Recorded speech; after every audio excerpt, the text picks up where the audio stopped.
I think the entire world was expecting about the United States presidential elections, but aside from the results, we need to talk about some reactions that were posted on the internet after Trump's victory. Hi, I'm Maria Bermeo, clinical psychologist, and on this channel we talk about everything related to, of course, psychology. So if you're interested, please keep on watching. Before starting this video, I want to remind you that I give in-person therapy.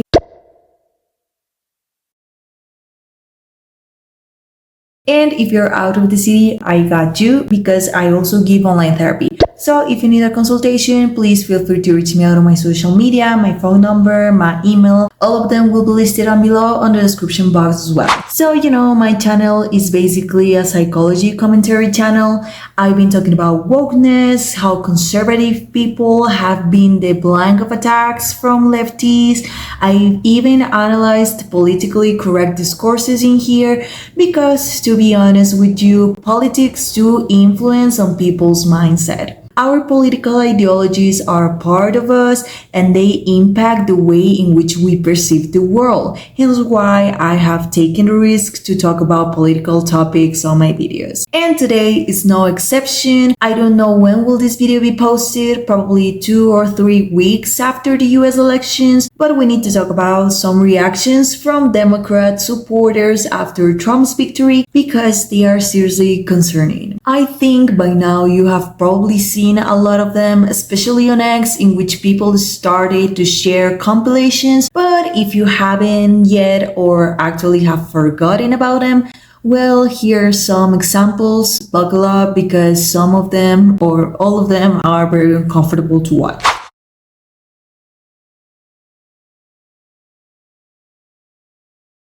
I'm sorry! No! No! No! No!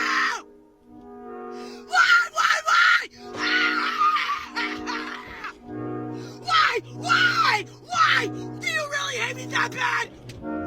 Alright guys, it's time to go to bed. None of us are stressed about the election, right? We all are gonna just go have the best night's sleep of our lives, aren't we?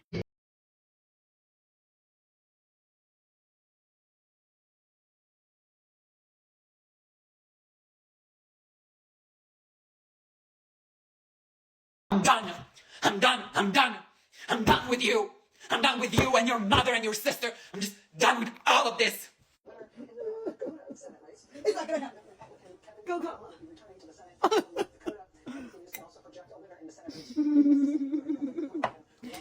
Guys, we literally don't even have to panic. We literally don't even have to freak out right now. We don't even have to fucking, we don't have to freak out. We don't have to freak out because it's not even real. Because, bitch, rake out the vote! Guys, I just voted, and I chose family. End this reign of terror now. I chose family, I chose women, I chose America.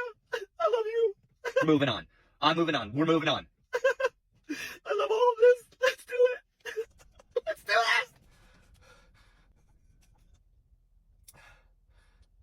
this. You were wrong.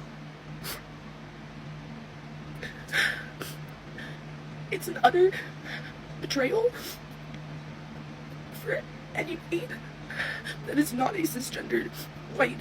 You may get why I say uncomfortable. It is how severely stressed and anxious these people look. It's the extreme emotional dysregulation that is worrying to me. Sure, it's fine to feel sad because your candidate didn't win, but to this extent, seriously not. What would you think about a kid that is screaming, kicking, everything because their parents aren't buying them a toy, that they are having a tantrum? The same is happening here, but the huge difference is that these individuals are actually adults. There was even a 40-50-year-old lady there breaking down, and that is an issue because a kid is still developing and has a long way to go, hence why they need to be guided by adults who are supposed to have gone through a lengthy developmental process. So at that stage, they are supposed to be mature enough to respect different ideas, to hold themselves so they are able to regulate their emotions, and also to be wise enough to cope with them in functional ways. Not feeling agitated and feeling also the urge to set a camera in front of you, yell, cry, swear on every Trump voter and wish them the worst, shave your head, rewatch that video, probably doing another take or like 10 of them, edit them, write a heartbreaking caption, and make everyone know that you are not mentally stable. Plus, let's not forget that allegedly there have been thousands of suicides and calls to suicide hotlines after the election results were published because a candidate didn't win. As a psychologist, to me that is already a sign of severe mental illnesses as depression, anxiety, PTSD, sometimes of manic episodes, BPD, or borderline personality disorders that already require psychiatric aid. But also, and very concerning as well, and probably the actual reason of this crisis, it tells me that our generation is full of adults with a baby mentality that expect to have everything they want, which comes from a late mental development, which needs to be addressed because otherwise people like them have full potential to be dangerous people, maybe criminals, to be fully honest with you, because we've seen it before. Continuing with adults being like kids, well, many people have been breaking up with their partners or getting a divorce because their significant others voted for Trump. This is why if you're in a serious relationship, you really need to talk about uncomfortable topics, including political perspectives, because they include gender roles, religion, values and beliefs, economy, all which are also causes from divorces or separations, so keep that in mind. On the same page, they've been blocking people or ending friendships if they voted Republican, which is the equivalent of getting away from someone because they are vegan and you are not. You cannot go out there cutting off everyone in your life because they think differently. You can still love and care for them because that is a part of growing up. And if you're actually doing so, you might have internal difficulties that you should solve in order to be happy. On the other hand, it is also concerning that people have developed paranoia in levels that have never seen before. From trans people getting armed before they are attacked, to women encouraging other females to delete their period apps. That is a form of self-harm because instead of searching for Trump's government plan from reliable and objective sources, they have decided to believe on some random internet user, increasing their feelings of tension and unease instead of maybe functionally saying, okay, before I freak out and damage myself, I should probably do my research and educate myself. Isn't that what they always say to others to keep them accountable? Why aren't they applying what they always recommend? I could go by the entire day talking about examples, but I believe this is more than enough. As you can see, some people were very emotional, and this is an important reflection of what being woke means and what it does to people's minds. First of all, we need to highlight that Democrat supporters, aka woke individuals, have been completely brainwashed. I already talked about this on my political correctness analysis, but I need to mention it again because it plays a huge role on this sort of reactions. The Democrat campaign based their discourse on inclusion, on equity, love, and unity, which for the ear sounds sweet and caring, perfect to manipulate the masses to believe in them without question because they will receive everyone with open arms. In other words, political correctness was basically a way to hypnotize their followers so they could count on them unconditionally, which actually happened. That is why they defended Kamala so badly even when she changed her postures on important topics as the war of Israel and Hamas, the border and illegal immigration crisis, economy, gun ownership, censorship, and more. This is why they gaslighted themselves to believe that she was completely qualified to be president when sorry, but she couldn't even speak properly without a teleprompter or without an overly rehearsed discourse. Imagine what can be and be unburdened by what has been. You know? What can be unburdened by what has been. What can be unburdened by what has been. What can be unburdened by what has been. What can be unburdened by what has been. What we can see, what we believe can be unburdened by what has been. What can be unburdened by what has been. What can be? Unburdened by what has been. What can be? Unburdened by what has been. Who we can be? Unburdened by who we have been. What can be? Unburdened by what has been. Where we can be? Unburdened by where we've been and unburdened by where we are right now. What can be? Unburdened by what has been. What can be? Unburdened by what has been. What can be? Unburdened by what has been. What could be? Unburdened by what has been. What can be? Unburdened by what has been. What can be? Unburdened by what has been. What can be? Unburdened by what has been. What can be? Unburdened by what has been. What can be? Unburdened by what has been. Unburdened by what has been. Believing in what can be. What can be? Unburdened by what has been. What can be? Unburdened by what has been. What can be? Unburdened by what has been. What can be? Unburdened by what has been. What can be? Unburdened by what has been. What can be? Unburdened by what has been. What can be? Unburdened by what has been. What could be? Unburdened by what has been. I can tell you that doesn't scream leadership, that doesn't transmit security nor trust, but despite that, the words from far leftists were so persuasive that their followers formed sort of a parasocial bond with Kamala that they were willing to do anything to see her winning. Let's not forget that at one point her campaign was based on the Brad Summer trend, so Kamala would be portrayed as this relatable girlie that understood the issues from the youth, but this is objectively speaking an immature perspective. That is great for an influencer, a celebrity, but she was running for president, someone that yes, it is okay they have their sense of humor, but are supposed to be focusing on the citizens' main worries. Not on TikTok trends that do not change the state of the country, that is better for a comedian and not a presidential candidate, but somehow it worked for woke people to identify with Harris even more. That her followers basically spiraled into a cult of Brad